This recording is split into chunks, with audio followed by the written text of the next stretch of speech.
Welcome to Tech Talk. Hello, GenRight Nation. I'm Tony Pellegrino, and this is Tech Talk. Tech Talk is something we do every Wednesday on Facebook and YouTube. Today, I've got special guest Josh Nesser from Trails Off-Road, and we are at the beginning of our SoCal Overland adventure. We are. And if you aren't here, then you are clearly missing it. And that's too bad because the weather is perfect. It's 80 degrees and it's probably dropped down to like 75 now, but it is just fantastic out here. It is. Yeah. So obviously my goal was to build a Jeep that I could do everything in. And I feel like Aftershock has really allowed me to achieve that. We drove it 5 hours to get out here. It's packed to the hill. We're going to do the whole trip. This is each night we're stopping to camp in a different spot, and we're going to start way down near the Mexican border and kind of work our way back. So right now we're in Borrego Springs. Yeah, Borrego Springs. So nice little area. We've got the trip is not started yet. It starts tomorrow morning, but both of us live further away, so we needed to get down here to beat all the traffic tomorrow. So this what we call this night zero, and we get out here early. Yeah, it could be a long drive down here with traffic. Yeah, for sure. So anyways, if you're watching live, thank you. We appreciate that. We love interacting with you guys. If you'd like to ask a question, just type it in and Jennings will read those off to us. We'll try and get to all of them. I know sometimes we don't. And then, of course, like and subscribe, turn on your notifications so that you don't miss these. Let's see, if you would like to watch a previous Tech Talk, YouTube is the easiest place to do that. There's a live tab, and you can go back and watch all of our live shows that we've done. We cover a wide variety of topics over the last 5 years, so I'm sure you can find something interesting. Jen, who we got watching so far? Everybody's saying they're in freezing parts of the country right now. Oh, then you should have signed up for our event and driven yourself out here. Deirdre Berger says, my JK tow points came today, Tony. Thank you. Nice. Byron Roberts says, good evening, Tony, from Kentucky. Oh, Troy Merritt says, good evening from freezing Nebraska. Yeah. Matt McDonough says, hello from frozen Oklahoma. We're in the single digits.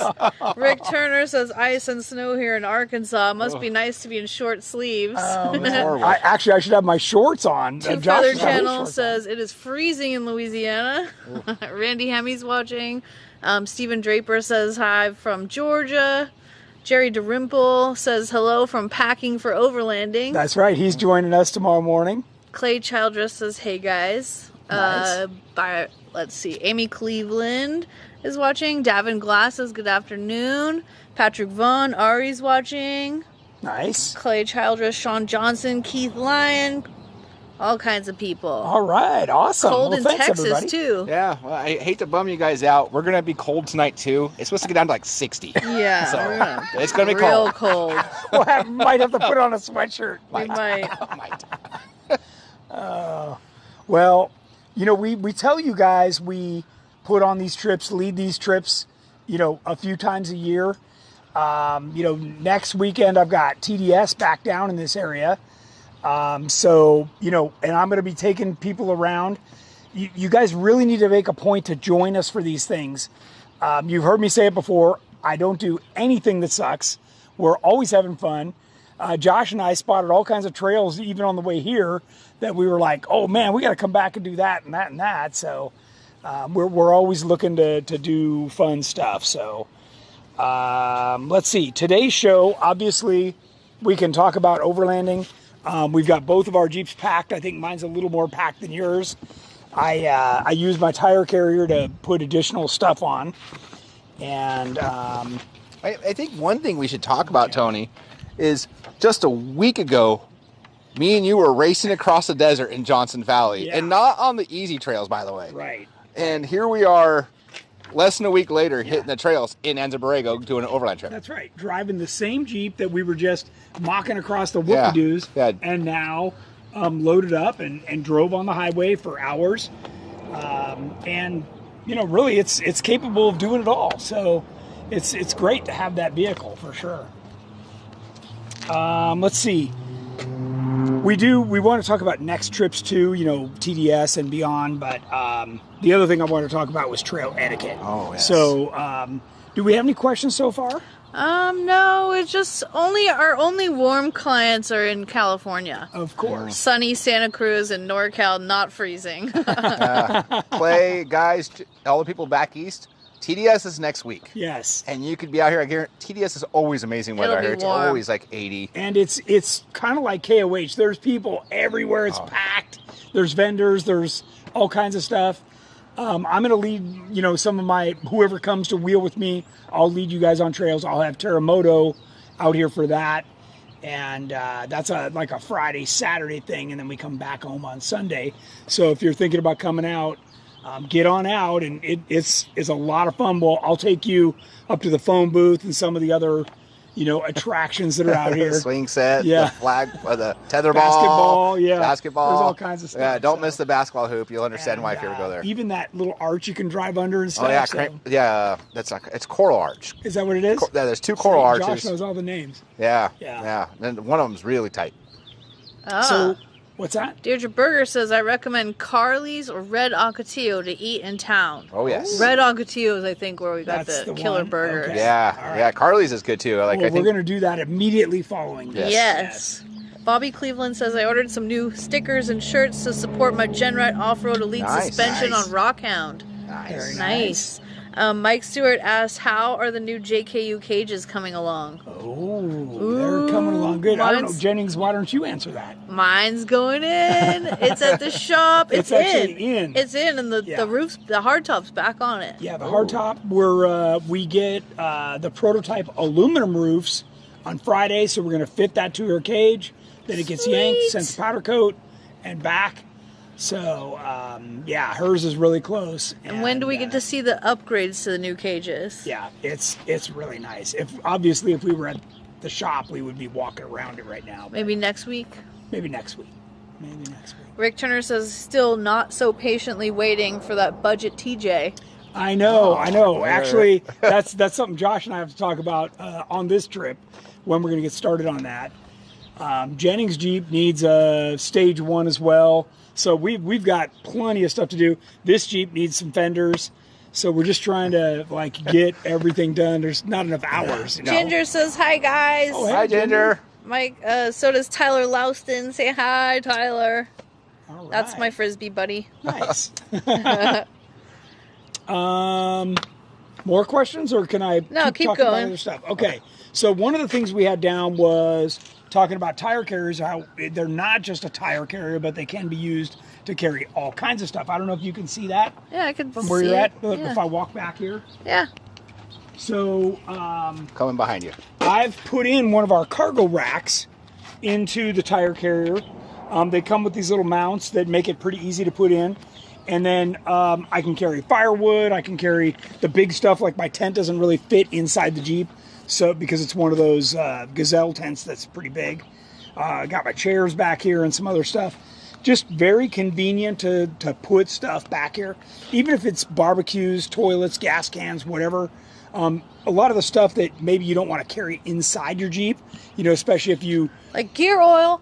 or gear oil, but if you pull firewood off your property, it could be loaded with spiders. Well, you don't want that inside your Jeep, so putting it on the back is a great way to go. And it just opens like normal if there was a tire in here, and you close it up. So this is always a good thing to look at. And this is our small cargo rack that I have in here.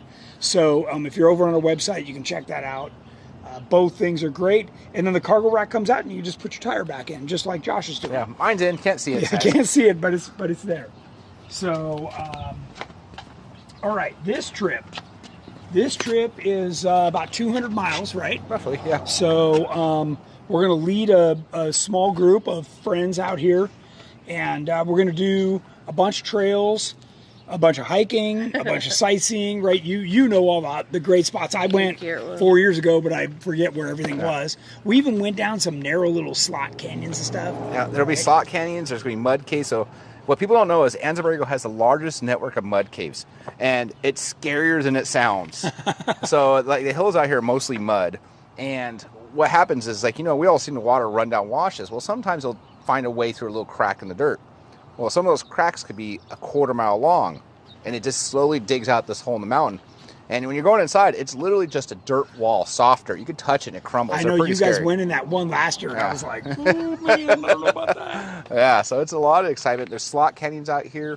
There's Split Mountain, which is, I don't know if you remember that, but that's where the mountain was buckling up from the fall. Oh, yeah. It had that like pattern in it. Yeah. I do remember that. That's cool. We took some good pictures there. It's a lot of amazing And then, stuff. of course, you know, amazing sunsets, amazing sunrises out here. And so. 80 degrees, and it's going to be 60 at night. Yeah, it's going to be beautiful. We're going to have a nice campfire. This is, for those of you that haven't been on an overland trip with us like this, we try and get in by 4 o'clock, set up camp, have happy hour, get dinner going, sit by the fire, have music, just chill. Yeah, late. It's really relaxing. Late start mornings, just So enjoying what's around us. yeah, so we have a Central California one coming, and we have a Northern California one coming. So if you missed this one, you're going to want to check those out. You can sign up for them right on our website. So definitely check that out. Deirdre says, lesson learned, don't do the squeeze trail alone down there. Mike Stewart suggests you carry extra fuel if you're Tony Pellegrino. Someone's That's a built good Tony. one, Mike. How do you know him? Well, I do have a special, you can't see it from here, but there is like an 8-gallon tank built on the bottom of my tire carrier. So that will have gas in it for sure. Bobber Street says, hello, GenRight Nation. Finally parked for a show. GenRight parts are going on my Jeep tomorrow, including my tire carrier. Can't wait. See, there you go. All right. I use my tire carrier a lot. Yeah. So Tony has his with a rack and everything, and if we showed you mine, so I carry my tire because we do a lot of trails, and we're not common tire like usually you're out with people at common tire, so I need my own spare. Right. And we're on 38s, which is a really uncommon tire size. With the smaller bolt pattern. Yeah, with the smaller bolt pattern. But I also have my Starlink mount. I carry gas cans. I use my tire carrier a lot, and I like the fact that it's 4 points of connection. Way stronger, actually. I have someone supposed to be calling you this week to get a tire carrier. Yeah. So I mean, yeah, it won't rattle. It won't open by itself. It's great. Yeah. So Like way stronger. Like we were talking earlier, I have another Jeep, and I've actually had the bumper tire carrier fall off so have I. because too much weight was on it. Yeah, before I started GenRight, I had the same thing. I was ripping across Means Dry Lake, and all of a sudden I heard this horrendous noise and looked in the mirror, and I saw this charred piece of metal. And now I'm like, great, what do I do with this thing? Yeah. You know? Where do you put that? So, yeah, not good. Not good. Daniel Partita says 2.0 coilovers. I know I should have gone with 2.5s on a Jeep JKU. When would you consider getting 250 springs under 200 top spring? Right now I'm 200 over 200, stubby front steel bumper and steel sliders. Okay, great question. So first off, depending on what you're doing, 2.0s, there's nothing wrong with 2.0s. That's a high quality shock. That's what Josh is running on his. Yeah, I run 2.0s. If they're fresh, they got the right nitrogen in there, you can do a lot of wheeling with those, and you'll be very happy. The nice part is you've moved the dampening control and spring load out to the wheels, which is going to make the vehicle feel a lot more stable. And just like you're mentioning, you also get the dual rate springs. Okay, so spring rate. If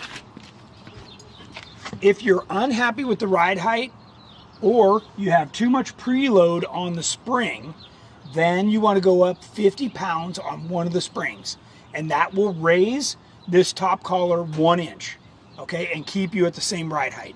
So, but that provided it's on the ground, right? You got to have all your stuff in it and on the ground. So that would be the only reason to move up in spring rate, is if you feel like you're blowing through that.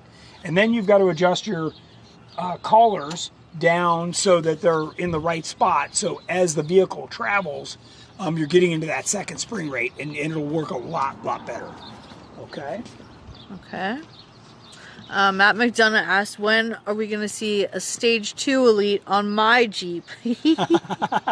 Good question, Matt. Maybe. Thanks, buddy. Her rear end on her Jeep, by the way. Not yeah, hers, not mine. On the Jeep is held together with paper clips and bubble gum. So it won't be long before that blows Thanks up. for clarifying.